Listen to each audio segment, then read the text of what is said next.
老嫂，我要見你家長。家長我冇嘅喎，我冇老豆，冇老母，冇兄弟姊妹，冇親戚，冇朋友。咁你交換人呢？交換人咪我咯，你要見我得㗎啦。去嘢快樂。咁交換人填邊個？ Alex， Alex， 死啦！呢次大鑊啦抵死啦！抵死！Alex 真係你個仔？你高級過我，你講啦。Alex，你講啊！你唔好笑啦，你講啊！係咯，係啊。係啊，失禮啊。吓？佢係佢老豆？嚇！我一早估到啦，佢哋成個餅印咁樣啊！唔係吧？成個餅印咁？唔係喎，呢度寫佢入嚟嗰陣想做 MDRT 嘅喎，點解而家會係想做留位費嘅？唔知咧，點解？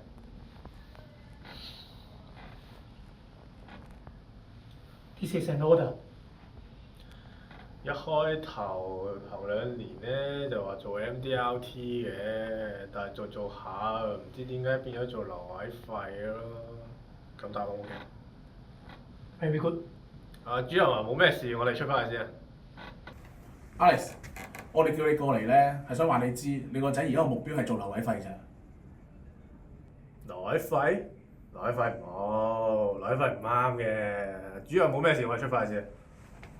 Alex，究竟你明唔明啫？本屆 A 準係公司同埋家長相輔相成噶嘛，你話係咪？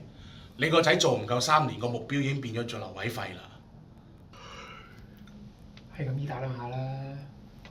你要認真啲管教先得㗎。係咁易啦。得啦，主任唔使講啦。打死你個衰仔！讀屎片，學人話做留位費，我打死你！你唔好咁激動啦！死未？死咗啦！你講大話！真㗎！我打到你兩下！哇！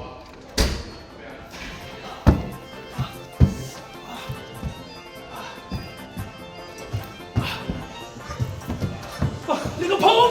周 Sir，你都冇咁冇陰功啊！要我全程力嚼你，你知你幾大隻㗎啦？咁就係。我呀，幾廿歲，骨頭又脆，而家連手指骨都歪埋啊！轉頭飲茶我請啦。